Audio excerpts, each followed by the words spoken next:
또 책에 보니까 북유럽의 교육 환경 요게 조금 약간 특이했는데 네. 학업 성취도 평가가 좀 높은 그 북유럽의 상위권을 차지하는 그런 학교들의 어떤 공간적인 공통점이 있다고 하셨거든요. 네. 그 굉장히 궁금한데 요걸 또 조금 배워보고 싶은 마음이 있어서 북유럽의 교육 환경 그 상위권을 차지하는 북유럽 학교들의 건축적인 공통점은 뭔가요? 또 좀 제가 말이 많아가지고 네.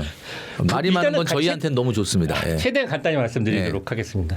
저는 북유럽이 왜 공부를 잘하는지가 되게 궁금했어요. 왜 우리가 공부를 잘한다, 뭐 공부나 학업 성적에 대한 부분들을 얘기할 때 항상 북유럽 얘기가 나오니까 도대체 걔네들은 머리가 좋은가? 왜 그런 거지? 이 생각을 하게 된 거죠. 이유는 그냥 간단히 말씀드리면 우리 대한민국하고 굉장히 비슷한 상황인데 걔네들이 자원이 많지 않아요.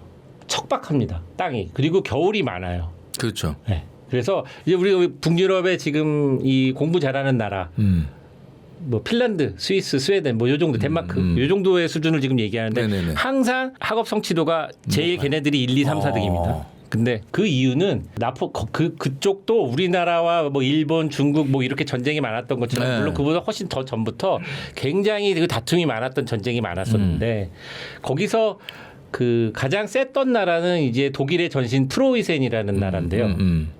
독일이죠, 뭐. 근데 이제 그 나폴레옹 전쟁에서 프로이센이 패배를 하고 네. 충격을 받아서 이 우리 모든 국민들을 약간 전체를 교육을 시켜야겠다. 거기 그 당시의 교육은 군사 교육과 비슷한 그리고 일반 교육들을 일반 우리 교양처럼 전 국민을 다 이렇게 인재로 만들겠다라고 시작이 된 거였어요. 네네. 그리고 그 당시에는 지금 우리가 생각하는 우리나라의 학교처럼 일직선 복도의 일방향 교실 선생님이 이렇게 얘기하고 네. 수십 명이 듣는 그렇죠. 똑같이 시작이 됐어요. 왜냐하면 군사교육 비슷하게 시작이 됐기 네네네. 때문에.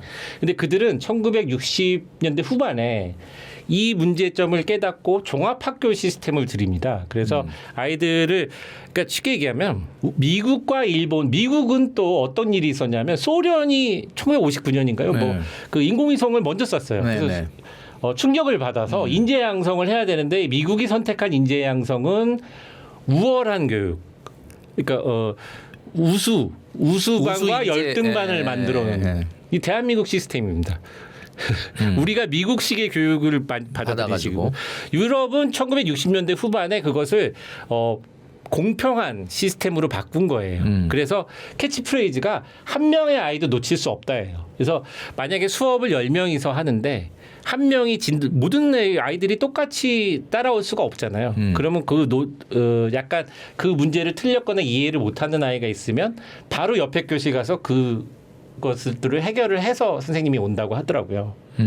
그 시스템이 우리가 지금 생각하면 어떻게 그게 가능하지 하지만 그게 굉장히 시스템적으로 되어 있고 제일 중요한 것은 모든 일반 법들 중에 교육에 대한 법이 상위에 있다는 거죠. 그래서 질문하신 내용에서 그 학교의 건축물이 우리나라와 뭐가 다르냐. 역사적으로는 이렇게 흘러왔기 때문에 개념적으로나 제도적으로 앞서 있고 두 번째는 우리는 표준 설계도에 의해서 모든 학교가 다 똑같이 생긴 상태로 거의 100% 지어졌습니다.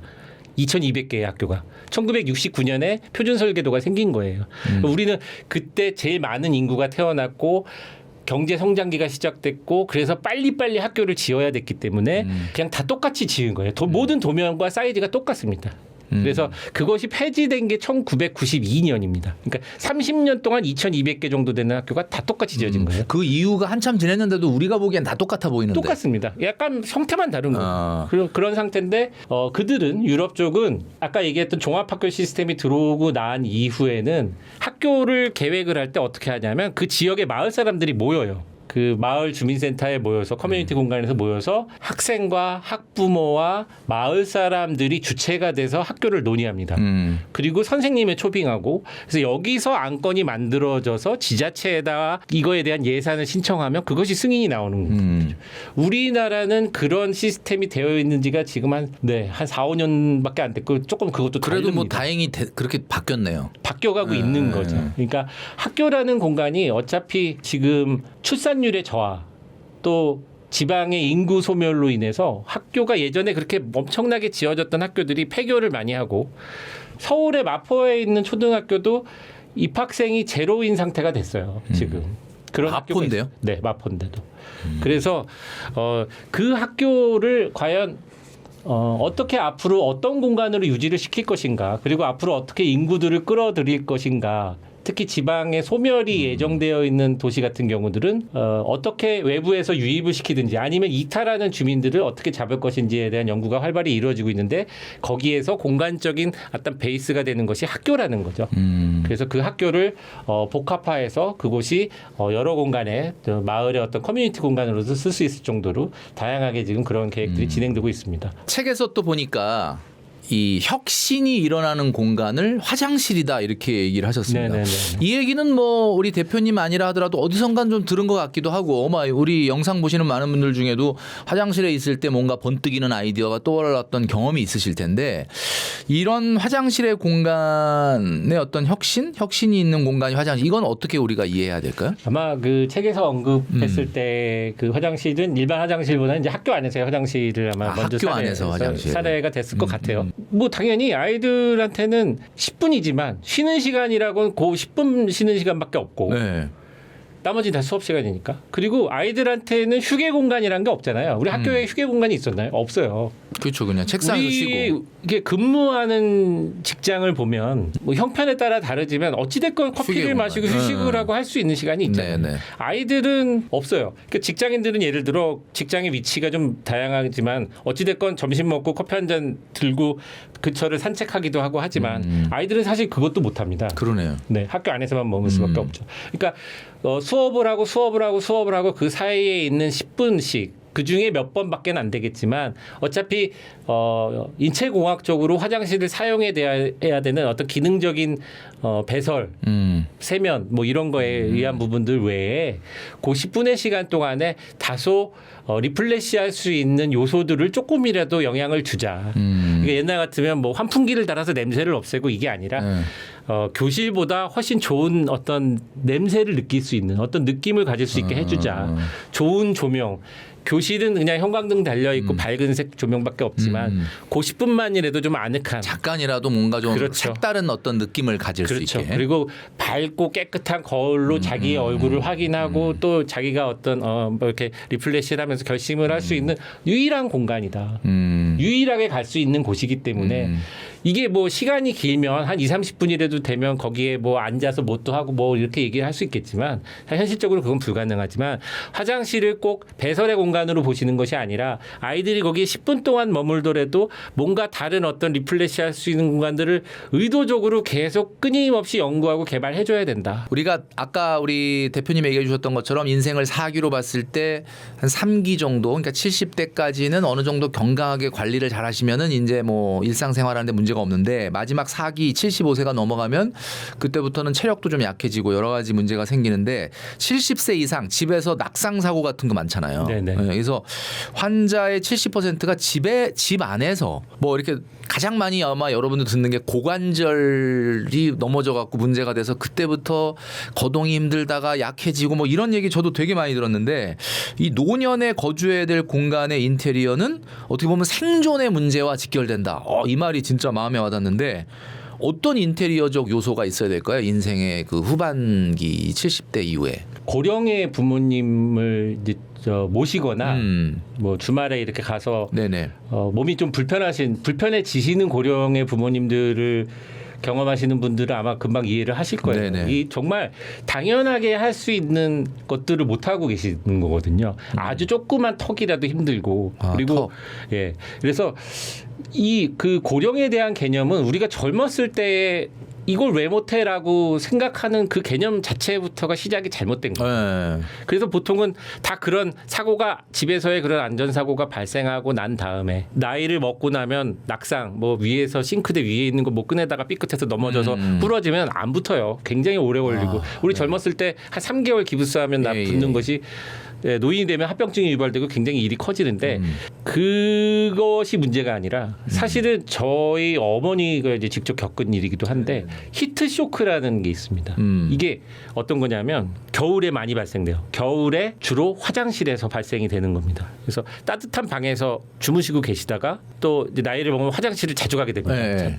일어나서 화장실을 문을 열고 화장실 바닥 타일을 밟는 순간에 딱 혈압에 문제가 생기는 거예요. 차가운 느낌이. 네. 거기서 쇼크로 뇌졸중이 오는 거예요. 뇌경색 뇌졸중이.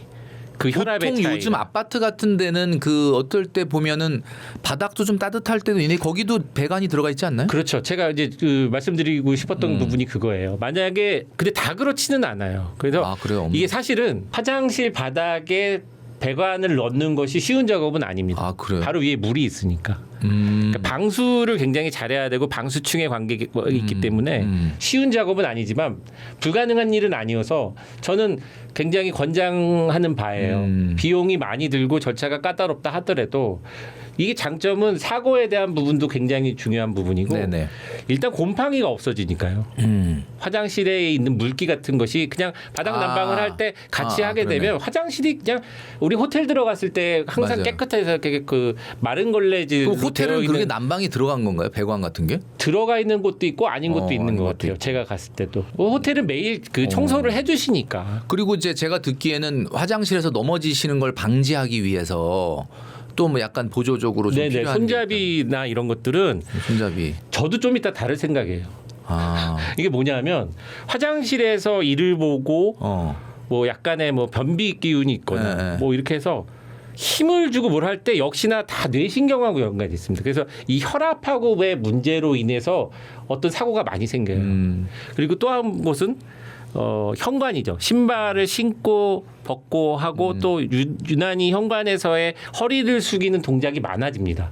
물건을 갖고 들어오는 동작도 많아지고 물건을 갖고 나가는 동작도 많아지고 한 번은 어찌됐건 멈춰지는 공간인데 거기서 서서 허리를 컨디션이 좋지 않은 상태에서 무리해서 동작을 하다 보면 혈압에 문제가 생기는 거예요. 이게 관절의 문제는 두 번째 문제고요. 혈압의 문제로 뇌 손상이 오는 일이 생긴다는 거예요. 그래서 요새 기성품이 좋은 게 너무 많아요. 그래서 벽에 이렇게 접어서 놨다가 펼쳐지면 걸터 앉아서 신발도 신고 의자. 네. 벽에 한쪽 벽에 붙여놓는 보조 의자. 거예요. 네. 이게 그러니까 화장실의 변기 옆이나 이쪽은 안전 손잡이. 그 안전 손잡이도 붙여놓으면 무슨 요양원 같고 요양병원 같고 그래서 싫어하신다 그러는데 요즘에는 이쁘게 나온 게 되게 많아요. 말 안 하면 모를 정도로. 어찌됐건 그게 크고 뭐 눈에 띌 필요도 없거든요. 그래서 그런 것들을 미리미리 건강할 때 준비를 해놓는 게 좋고 그리고 부모님들이나 고령이신 분들 집에는 이런 부분들을 체크하셔서 준비를 미리미리 해두시는 게 사고가 나서 후회하시는 것보다 훨씬 낫다는 말씀을 드리겠습니다. 제가 이제 그 궁금했던 것 중에 하나가 이제 화장실 아까 얘기하셔서 궁금한데 그 우리나라는 약간 그 화장실에 들어가면 이렇게 욕조가 아니다 하더라도 이렇게 물을 뿌릴 수 있고 이렇게 만드는 공간들이 많잖아요. 습식이죠. 습식. 네. 네. 근데 그 서양에 특히 유럽 같은 데 가면 이게 건식이잖아요. 네. 그건 어떤 문화적 차이가 네, 있는 문화적 건가요? 차이입니다. 왜 그런 건가요? 그거는? 이게 길어질 수 있는데 네. 화장실에 대한 개념이 우리나라랑은 좀 많이 달라요. 화장실 개념 자체가 네, 화장실에 대한 개념 자체가 다르고 우리는 화장실이 욕실이잖아요. 화장실이 욕실. 네, 아까 말씀드렸던 그래서. 부잣집은 그게 나눠져 있는데 우리는 화장실이 화장실에서 욕실이구나. 볼일도 보고 씻기도 샤워도 하고. 하고 하니까 거기는 화장실은 건식이에요. 변기만을 쓰는 거. 그리고 욕실은 따로 있잖아요. 샤워를 할 수 있는 공간은 따로 있고. 그래서 샤워기 밑에 그 트렌치 하수구가 있는 것이고 예. 화장실에는 하수구를 별도로 안 만들어 놓는 거예요. 이게 분리되어 있기 때문에. 그런 어떤 문화적 차이가 있구나. 그렇죠. 그래서 우리나라도 평수 넓은 아파트는 입구 쪽에 이제 맞아요. 손님용 화장실을 건식으로 하는 경우가 있는 걸로 알고 있어요. 네. 뭐 좀 본 것 같아요 영상에서. 네. 그래서 변기만 있는 거죠. 이제 세면대하고 변기만 네. 있고 거기 샤워기가 없으면 굳이 놓지 않는 거죠. 아까 대표님 얘기하셨던 것처럼 뭐 조명이라든지 난방이라든지 그다음에 또 안전바라든지 이런 것들을 사실은 좀 해야 되는군요. 노년기에. 네, 노년기에 골드존이라는 말이 있던데 네, 네. 그거는 어떤 얘기인가요? 골드존? 역시 뭐 다 지금 제가 말씀드리는 게 나이를 먹어서 움직임이 불편할 때 관절에 무리가 가는 것도 그게 1차적으로 느껴지는 거지만 정말 중요한 사고가 이 혈압이 숙였다 올렸다 하는 어떤 힘을 주고 힘든 동작을 했을 때 그게 정말 큰 문제가 생기거든요. 네네. 저희 가족에도 그런 일이 있다고 말씀드렸지만 그래서 이 골드존이라는 것은 수치상으로 말씀드리면 이제 바닥에서 75cm가 우리 보통 테이블 높이예요. 책상 높이. 네. 거기서부터 한 120cm. 그러니까 우리 어머님들 키로 따지면 한 어깨 정도 되는 거죠. 즉 어깨. 허리에서 뭐 어깨 정도 높이에 상반신 정도. 자주 쓰는 용품들을 그 높이에다 다 준비를 해라. 허리를 숙이거나 되도록이면 숙이지 않게. 네네 높이 뭘 밟고 올라가서 하는 것들은 가끔 자식들 왔을 때 시키든지. 그게 골드존이구나. 그렇죠. 그래서 빈도수가 높은 것들은 정리를 그렇게 미리 해놓으시라는 거예요. 이사 가실 일이 있으면 그것부터 딱 정해서 거기에다 놓으시는 게 좋다. 우리가 주방 일을 많이 하시는데 하부장, 싱크대 하부장이 깊거든요. 깊고 큰데 큰 그릇이 많이 들어가니까 그게 요즘은 다 슬라이딩으로 나옵니다. 근데 예전 싱크대 하부장은 그냥 문만 있잖아요. 그러면 그거 허리 숙여갖고 저쪽에 막 그 냄비 큰 거 꺼내려고 하다가 또 허리 삐끗하시고 또 그거를 안 그러려고 애를 쓰다가 머리가 막 지끈지끈 문제가 생기고 하니까 그런 것들을 어찌됐건 슬라이딩으로 교체하시는 거는 그렇게 큰 비용은 아니에요. 그래서 그런 것들을 중요한 필요성이 있기 때문에 말씀드리는 겁니다. 이런 어떤 이쁘게 보이는 게 인테리어의 목표가 되는 것이 아니라 우리의 삶에서의 그 집에 있는 시간이 많아지는 노후에서는 이 집의 기능들 하나하나를 면밀히 살피셔서 체크를 하셨으면 좋겠다. 그 노년기와 공간에 대한 이야기를 듣다 보니까 계속해서 이제 흥미로운 이야기들을 많이 들려주시는데 뭐 식물 조명이라든지 뭐 마찰 계수 높은 타일이라든지 뭐 다운 드래프트 후드라든지 뭐 이런 어떻게 보면은 노년기의 공간에만 좀 특화되어 있는 요소들이 좀 이렇게 제가 지금 열거한 것처럼 있다고 하는데 요거 언뜻 들어서는 알 것도 같고 모를 것 같은데 조금 그 노년기의 집 공간 설계에서 챙기면 좋을 요소들 몇 가지 좀 얘기를 좀 해주시죠. 식물과 조명 이런 거는 뭐 식물은 이제 식물을 키우시는 게 굉장히 도움이 많이 된다. 되는 거죠. 아까 말씀드린 것처럼 식물이 의외로 공기의 질을 굉장히 좋게 만들어줍니다. 공기의 질이라는 게 우리가 눈에 보여지지는 않지만 사람의 그 공간에서 생활하는 사람한테는 굉장히 큰 영향을 줘요. 저는 거의 어떻게 보면 첫 번째가 아닐까 싶을 정도의 그 연구 논문들을 제가 많이 보면서 하는 건데 특히 나이를 먹으면 집에 있는 시간이 늘어나잖아요. 그렇죠. 젊었을 때는 집에 와서 저녁 먹고 자든지 저녁까지 밖에서 먹고 와서 잠만 자고 아침에 나가니까 그러니까. 집의 공기가 어떤지 몰라요. 애들도 아침에 학교 나가서 학원 갔다가 집에 들어오면 아빠는 비슷하게 들어오고 더 늦게 들어오고 하니까 집의 공기 모르죠. 이게 나이를 들고 은퇴를 하고 있으면 일단 다 집에 있는 거예요. 집에 그렇죠. 있다가 잠깐 나갔다 오고 이렇게 한 두 번 하고 24시간 중에 뭐 나가서 외출하는 시간이 서너 시간밖에 안 되니까. 그래서 그 집의 공기를 굉장히 공기의 질을 중요하게 생각하셔야 하고 환기가 잘 되는 어떤 창문의 방향이나 이런 것들 잘 검토하시고 그다음에 그런 것들을 눈에 안 보이지만 도와줄 수 있는 것이 식물입니다. 그 식물을 잘 키우시면서 뭐 많은 분들이 식물을 키우시는 걸로 알고 있어요. 그래서 이제 그런 부분들에 대한 말씀도 드린 거고. 아까 말씀 주셨던 것처럼 골드존이라고 하는 거. 네. 어깨 우리 부모님 나이에서 허리서부터 한 어깨 정도 높이 그 정도에서 뭔가 움직임이 많을 수 있도록 설계하는 게 되게 중요하다 이렇게 말씀을 주셨어요. 조금 이제 그 경각심을 가져야 되는 게 뭐 물론 이건 노년기가 아니라 하더라도 요즘 그 생활 속의 발암 물질 이런 경각심이 많은데 노년기에 특히 조금 피하면 좋을 소재 이런 거 마감재 뭐 이런 것들이 있다고 하셨는데 그게 어떤 건가요? 두 가지 정도로만 말씀드리겠습니다. 일단 그냥 그 대분류로 해서 고급으로 한다 뭐 한다. 특히 이제 주방에는 우리가 이제 대리석, 인조 대리석 이 두 가지가 상판에 많이 들어갑니다. 걔네가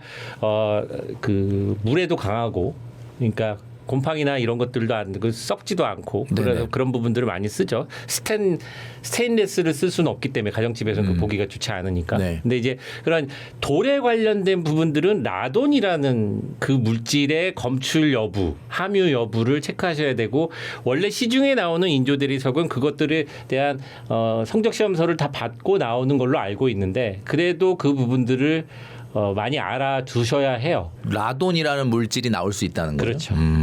라돈은 방사선 물질입니다. 그렇기 때문에 더 엄밀히 국가에서 관리를 하는 부분인데 두 번째는 가구. 그냥 대표적인 걸로 우리 모든 가구는 MDF라는 소재로 만들어져요. MDF는 나무를 갈아서 이렇게 압축시켜서 만든 하나하나 두께별로 다 공장에서 생산해낸 하나의 어떤 소재예요. 나무로 된 그것들을 거기에 치수별로 잘라서 우리가 만든 다음에 우리가 그냥 합판이라고 하는 거 아니에요 혹시 그거? 아닙니다. 합판하고 합판하고 MDF는 다른 MDF는 다른 거다. MDF는 고밀도로 눌러서 성형을 해서 만든 거예요. 합판은 나무를 켜서 붙인 거고. 붙인 거고. 네. 합판이 순수 목재에 가깝죠. 오히려. 네. MDF는 만들어낸 어떤 성형된 목재예요. 약간 그 저 톱밥 같은 것들을 맞습니다. 이렇게 뭉친 것 같은. 네. MDF를 이제 톱으로 자르면 톱밥이 그냥 완전히 톱밥으로 만들어진 단면이 보이죠. 근데 그 두께를 갖고 모든 가구를 만들어요. 모든 문도 마찬가지. 네네네. 그리고 거기에 디자인이 다양한 어떤 필름이나 무늬목 같은 것이 마감이 되는 거예요. 어떤 가구들은 다. 근데 이제 거기에서는 포름알데히드라는 물질이 발생될 가능성이 높습니다. 우리가 새로 가구 들여다 놓으면 특히 이제 조립 가구나 좀 싸구려 가구 이렇게 배달 받아갖고 뭐 만들어 놓으면 냄새 나고 그렇죠. 느끼신 적 있으실 거예요. 그게 포름알데히드 냄새예요. 새 가구 냄새가.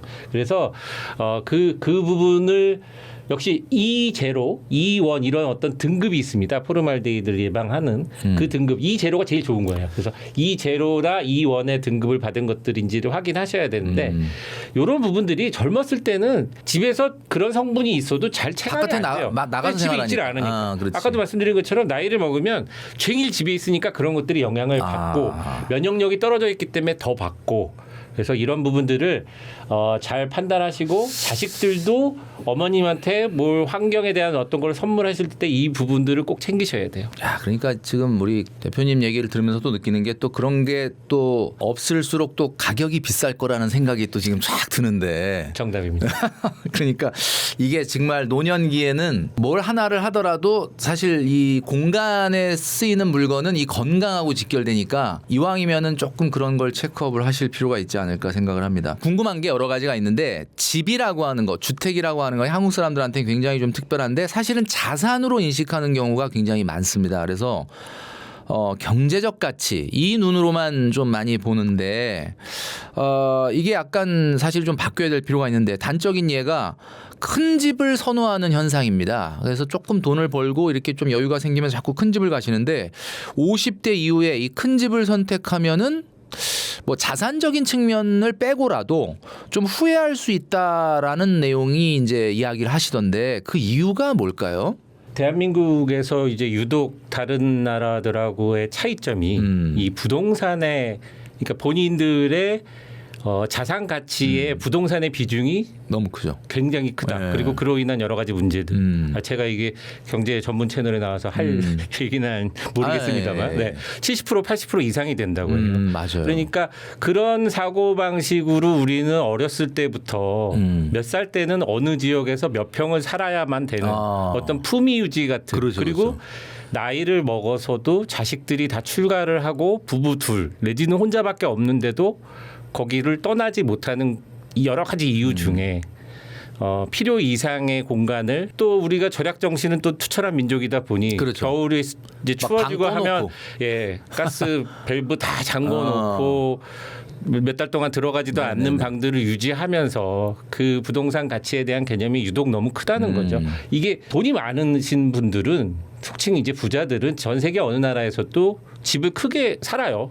새로 짓기도 하고 그것을 매매해가면서 우리가 상상하지 않는 훨씬 더 큰 규모의 네네네. 어떤 집들을 살고 있지만 우리나라에서는 아파트 평수, 집의 평수를 거주에 적합한 그런 어떤 단위가 아니라 부동산의 유동성 그 단위로만 인식하고 있다라는 부분을 말씀드리는 겁니다. 그래서 그것도 큰 집을 선호한다는 표현보다는 흔히 얘기하는 이제 국민 평수 34평. 33평. 이유는 내가 둘이 살든 셋이 살든 넷이 살든 다섯이 살든 올리 34평이어야만 했었던 이유는 그것이 대출도 잘 나오고 제일 빨리 팔리고 맞아요. 네. 그 이유예요. 그 이유에 너무 나이를 먹어서 노후까지 됐을 때에 국한되어 있다. 사고 방식이. 우리가 도심에서 학군이 좋고 교통이 좋은 곳에서 살려고 했었던 것은 본인도 일을 하고 아이들도 교육을 시키는 데서 좋은 환경에서 공부를 시키기 위해서 그 포지션을 유지를 했었겠지만 그것들이 다 끝난 무렵 이게 이제 제가 그 노후를 은퇴하고 60세 정도에서부터 뭐 그 사망할 때까지를 다 하나의 그 단위 개념으로 보지 말자는 얘기를 말씀을 많이 드립니다. 같은 시기가 아니다 사실은 좀, 네. 좀 약간 맞습니다. 나눠야 된다는 네. 거죠. 그러니까 그 라슬렛이라는 학자가 주장했던 연구 논문이기도 하고 내용인데요. 네네네. 인생을 쿼터제로 4기로 나누는 겁니다. 아 쿼터제로. 네. 그래서 1기와 4기는 누군가의 돌봄이 필요한 시기예요. 그리고 뭐 아실지 모르겠지만 많은 분들이 경험하시게 되겠지만 우리 부모님들이 이제 70세, 80세가 되면 행동이나 사고 방식들이 고집스러워지고 어린아이처럼 점점 내려가거든요. 아, 예, 그 케어해 주는 예, 게. 예. 더 나이가 드시면 정말 갓난아기처럼 수발을 다 해야 되잖아요. 네네. 그런 것처럼 2기와 4기는 그렇게 동일한 약 10년, 15년의 시간. 그러면 젊었을 때 우리가 일을 하고 뭘 해야 되는 그 시간을 60까지 잡는 거는 어떻게 보면 오히려 자기의 책임, 가족을 부양해야 되고 나의 꿈을 현실화시키기 위해서 굉장히 열심히 살아야 되는 2기. 그러면 이제 그것들을 좀 벗어나서 나의 책임이 다 이루어졌을 때 네네. 어깨가 좀 가벼워진 네네. 상태에서의 3기가 가장 중요한 거죠. 제가 이제 야구를 좋아해서 야구로 비유하면 선발 투수가 내려가고 이제 불펜이 가동되는 시기죠. 굉장히 아주 적절한 예인 것 네. 같습니다. 그래서 네. 거기까지의 내 인생이 힘들고 힘들었어도 아직 게임이 많이 남았어요. 이 불펜에 내가 얼마나 많은 투수가 있느냐, 내가 얼마나 많은 뎁스를 갖고 있는 선수층, 얼마나 많은 작전을 갖고 있느냐, 그 노하우를 발휘할 수 있는 3기가 중요하다는 거죠. 3기가 이제 중장년층에서 은퇴로 넘어가는 그 시점을 얘기하시는 거죠. 맞습니다. 그래서 한 60부터 뭐 대략 평균 수명이 늘어났으니까 한 75세, 뭐 80세 관리 잘하시는 분들은 그때까지도 사회생활 맞아요. 얼마든지 할 수 있고 뭐 할 수 있을 때 그 큰 집에 예전에 살았던 그 집값이 어떻게 될까봐 연연하면서 그 고립되어 있지 마시고 조금 이걸 다운사이징으로 보셔서 스트레스를 받으시는 분들도 많은데 그렇게 생각하지 마시고 그 적절한 규모의 크기로 이동을 하신 다음 거기서 생기는 어떤 여유분의 비용을 갖고 본인을 위한 투자나 투자를. 또 다른 어떤 개념으로 가시는 것이 좋지 않을까라는 제 생각을 그러면 이제 말씀드립니다. 대표님 딱 얘기 들으니까 갑자기 궁금한 게 딱 떠오르는 게 60대 70대인데 이제 부부만 있다. 네. 과연 33평은 큰 건가요 그러면? 아 이것도 참 말씀을 조심해야 되는 드리는 부분인데 아니 뭐 대표님의 생각을 말씀해 주시죠. 일단은 두 부부가 계신데 보통 33평이면 이제 뭐 방이 3개에서 세 개. 4개가 이제 스탠다드로 예. 뽑을 수 있겠죠. 그런데 만약에 두 분이 계속 붙어서 안방에서만 잠을 주무시고 뭐 거실에서 이제 두 분 중에 한 분이 책상에서 컴퓨터나 내지는 뭐 책을 쓴다든지 네. 그런 어떤 자기 일을 하시는 일이 있고 뭐 그런 부분들이 있을 때 공간 구성을 했을 때 방이 하나 정도만 남는다 하면 적절한 크기라고 볼 수 있어요. 하나 정도 남으면. 네, 그러면 뭐 아이들이 뭐 있으신 분도 있고 없으신 분도 있고 손자가 있는 분도 있고 없는 분도 있겠지만 그들이 주말이나 가끔 놀러 왔을 때 뭐 보낼 수 있는 방의 여유 공간 정도가 있다면 아주 좋은데 그렇지 않은 분들이 훨씬 더 많더라고요. 네, 그렇죠. 그랬을 때는 굳이 그것을 왜냐하면 아파트 관리비 유지비가 그 평수 대비해서 굉장히 많이 나가거든요. 그래서 이제 그런 부분들을 조금만 정리시키는 게 좋다. 살림살이를 너무 많이 평생을 갖고 하다못해 출가한 자식들의 살림살이까지 안 버리고 계세요. 맞아요. 그런 분들 많죠. 네, 우리 애정이 많아서 맞아요. 정이 많은 민족이라 못 버리질 버리는 못해요. 거예요. 네. 그런 것들을 효율적으로 잘 정리를 하신 다음에 그것은 몸으로 따지면 다이어트 같은 거예요. 예, 내 몸이지만 지방이나 이런 것들을 좀 걸어나오고 네네. 몸을 좀 이렇게 샤프하게 만들어서 가족 그 방도 그렇게 구성하시는 게 좋지 않을까? 네, 그 말씀입니다. 그러니까 지금 대표님 말씀 들으니까는 어떤 정말 실질적으로 매일 사용하는 공간에 플러스 작은 공간 방 하나 정도까지는 모르겠는데 그거 이상은 조금 좀 덜어내는 것이 더 나을 수도 있다. 그렇죠. 부부 중에 나이가 드신 분들 중에 이제 방을 따로 쓰시는 분들도 되게 많아져요. 많죠. 예. 나이를 먹으면 일단은 수면의 질이 떨어집니다. 예민해지기 때문에 평생을 같이 살았어도 60대, 70대가 되면 옆에서의 그 뒤척임이나 뭐 흔히 코 고르는 소리, 그렇죠. 취침 시간도 좀 달라지거든요. 그래서 오히려 이제 방을 분리해서 쓰라고 얘기하시는 분들도 많아요. 그걸 권해주시는 분들도 많은데 그러면 방이 2개가 있으면 좋겠죠. 그렇죠. 네, 그런 식으로 본인들의 여건에 의해서 그런 구성을 하는 것이 중요하지 머릿속에서 몇 평부터 시작해서 거꾸로 거기에 나의 삶을 껴 맞추는 것이 아니다. 반대여야 한다라는 거. 내 삶에 맞추는 게 맞다. 네, 네. 요즘 실버타운에 대한 선호도 스퀘어가 뭐 한동안 굉장히 좀 높았었는데 네, 네. 요즘은 좀 어떤지 모르겠는데 실버타운을 또 그러니까 이제 아까 우리 대표님 얘기해 주셨던 인생을 쿼터로 네. 4기 정도 됐을 때는 좀 이런 실버타운을 선호하는 분들이 맞습니다. 많이 있는데 맞습니다. 이게 어떻게 실버타운을 고르는 게 좀 잘 고르는 걸까요? 이 그 공간적인 측면에서. 네, 그 실버타운은 크게 분류를 하면 이제 두 가지로 나눠지는데 첫 번째가 이제 일반 우리 아파트들처럼 분양형이 있고요. 두 번째가 보증금을 내고 달달이 월 생활비를 내는 임대형이 약간 있습니다. 렌트. 네네. 근데 분양형보다 먼저 이 렌트 쪽을 보면 뭐 스펙트럼이 너무 넓어요. 근데 이제 지방의 뭐 소도시 근처에 있는 실버타운 같은 경우는 한 월 80만 원부터도 있더라고요. 그러니까 그거는 약간 고시원 같은 개념이에요. 자고 먹고 식사까지 그 나오는 80만 원이라는 게 수준이에요. 밥을 주는 겁니까? 네, 그렇습니다. 오, 그러면 굉장히 하여튼 뭐 근데 이제 공간이 어떤지 모르겠지만. 고시원도 마찬가지입니다. 근데 이제 밥의 수준이나 이 퀄리티가 좋지 않은 거죠. 눈으로 확인을 했었던 부분에서 말씀드리는 거. 일반적으로는 예를 들어 이제 수도권을 말씀드리자면 좀 싼 데는 보증금 1억부터 시작하고 평균 3억에서 5억으로 시작을 합니다. 3억에서 5억이 보증금입니다. 나중에 돌려받을 수 있는 거. 네. 그리고 월 한 150에서 200만 원 정도부터 시작해서 한 300만 원, 400만 원. 요 사이 선이 가장 많은 것 같아요. 그리고 뭐 이제 여기 성수동 건대 입구 쪽에 있는 네. 거기 같은 경우는 보증금 10억에 월 800에서 1000 사이. 여러 가지 옵션들이 있는데. 800. 그런 거는 유튜브에서 좀 본 것 같아요. 네, 네. 그리고 예전에 그 설계 참여도 잠깐 했었어서 알고 있는데 그 굉장히 호텔과 주거와 요양병원의 어떤 시스템들을 다 이렇게 섞어놓은 장점들을 많이 유지해놓은 것이고 뭐 들으셔서 아시겠지만 일단 비용이 어마무시한 진짜 상황이죠. 그 800 뭐 이렇게 올라가면 야 이거는 뭐 웬만한 분은 도저히 할 수가 없는 상황이네. 그래도 빈자리가 없다고 들었습니다. 그러니까 모든 것들을 다 완벽하게 케어해주고 이런 어떤 정말 천차만별이라는 말이 그대로 맞을 정도로 굉장히 좀 맞습니다. 더 스펙트럼이 슬퍼지는 크다라는 거죠. 예, 더 슬퍼지는 겁니다. 그러니까 그런 영상들을 보면 와 진짜 저기 실버타운 정말 살고 싶다 뭐 이런 생각이 드는 거서부터 아까 말씀하신 지방의 약간 고시원 비슷한 것까지의 차이가 있다라는 거죠. 네. 그 실버타운을 관련된 사기 같은 것도 되게 많다면서요. 이게 어떤 걸 주의 좀 해야 될까요? 그러니까 그러니까 분양형 사기는 아파트 분양 사기랑 좀 비슷해요.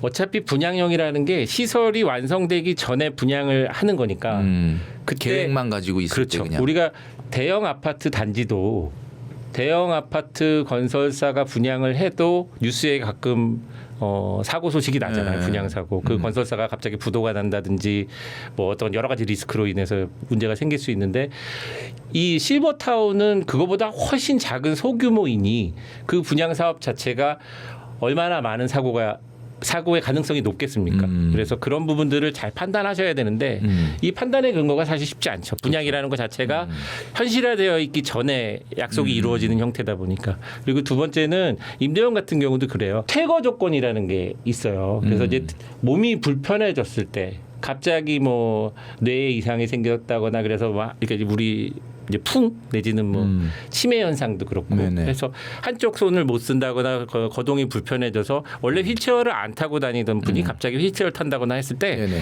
퇴거를 요구하는 경우가 있대요. 경우에 따라서. 그러니까 그래서 그게 원래 그 계약상이나 이런 그렇죠. 거 그런 옵션들을 꼼꼼히 체크를 봐야 하셔야 돼요. 되고 조금 실버타운도 자리를 잘 잡은 곳들은 요양병원이나 요양원까지 같이 연계해서 운영을 한다고 해요. 그 재단에서. 그러면 그런 문제가 있을 때 그 문제들을 같이 몸이 불편해진 것들을 요양병원에서 먼저 치료를 하고 네네. 거기서 실버타운으로 돌아오지 못하고 아예 요양원으로 전달될 수 있는 어떤 시스템이 있는 곳이면 더 좋다.